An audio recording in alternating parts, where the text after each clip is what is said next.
नमस्कार। ESPN 9 news आप देख रहे हैं। आपके साथ मैं हूं अक्षय अग्रवाल। बिहार में लगातार ही सियासी भूचाल जारी है और खास तौर पर जब से नीतीश कुमार ने महागठबंधन का साथ छोड़ते हुए एनडीए गठबंधन में वापसी की है, तब से सूबे में सियासी पारा लगातार ही सातवें आसमान पर चढ़ा हुआ है। इस बीच जिस तरीके से नीतीश कुमार ने एनडीए गठबंधन में वापसी करते हुए 28 जनवरी को मुख्यमंत्री के तौर पर बिहार में 9वीं मर्तबा शपथ ली, उसके बाद 12 फरवरी को बिहार विधानसभा में उन्होंने अपनी सरकार का फ्लो टेस्ट पास करते हुए साबित कर दिया कि उनके पास बहुमत है। जिसके कुछ दिनों बाद ही बिहार में तेजस्वी यादव ने अपनी जन विश्वास यात्रा का शुभारंभ किया, जो 10 दिनों में 33 जिलों से होकर गुजरी। इस यात्रा के दौरान तेजस्वी यादव को अपार जन समर्थन देखने को मिला, जिसके बाद माना जा रहा है कि आगामी आम चुनावों में आरजेडी और तेजस्वी यादव बड़ा खेला कर सकते हैं, जहां जनता उन पर भारी संख्या में विश्वास जता सकती है। इस बीच तेजस्वी यादव की जन विश्वास यात्रा जब शुरू हुई तो उसे लेकर रामविलास राष्ट्रीय लोक जनशक्ति पार्टी के अध्यक्ष और पार्टी के इकलौते सांसद चिराग पासवान ने बड़ा बयान दिया। उन्होंने तेजस्वी की जन विश्वास यात्रा को लेकर कहा कि हर नेता को इस प्रकार की चीजें, इस प्रकार की यात्राएं, इस प्रकार की सभाएं करनी चाहिए और जनता के बीच जाना चाहिए। चिराग पासवान के तेजस्वी यादव को लेकर दिए गए इस बयान के बाद माना जा रहा है कि चिराग कहीं न कहीं अब महागठबंधन का रुख कर सकती है।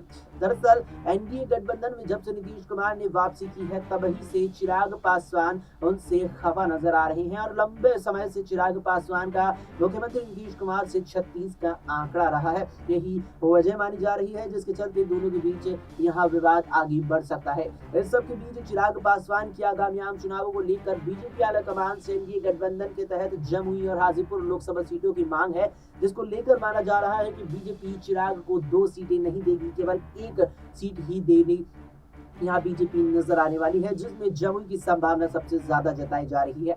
ऐसे में कहा जा रहा है कि चिराग पासवान को अगर बीजेपी आलाकमान बिहार में 2 लोकसभा सीटें नहीं देती तो उन 2 लोकसभा सीटों को पाने के लिए चिराग पासवान महागठबंधन का दामन थाम सकती हैं। ऐसे में वो बड़ी चुनौती बीजेपी नेतृत्व वाले एनडीए गठबंधन को आगामी आम चुनावों में दे सकती है। साथ ही आपको बताते चले कि पूर्व केंद्रीय मंत्री और स्वर्गीय रामविलास पासवान की पार्टी लोक जनशक्ति पार्टी 2019 के आम चुनावों में 6 लोकसभा सीटों पर चुनाव जीतकर यहां 6 सांसद बनाने में कामयाब रही थी, लेकिन पिता और पार्टी के प्रमुख रहे रामविलास पासवान के निधन के बाद 2020 में पार्टी में टूट हो गई और रामविलास पासवान के भाई पशुपतिनाथ पारस ने पार्टी को अलग कर अपने साथ 4 और सांसदों को मिला लिया, जिससे वो अलग पार्टी राष्ट्रीय लोक जनशक्ति पार्टी बनाने में कामयाब रहे, जिससे अब वर्तमान में लोजपा के 2 गुट बढ़ गए हैं, जिसमें एक और चिराग पासवान की रामविलास लोक जनशक्ति पार्टी है तो दूसरी ओर राष्ट्रीय लोक जनशक्ति पार्टी है, जिसका नेतृत्व सांसद पशुपतिनाथ पारस कर रहे हैं।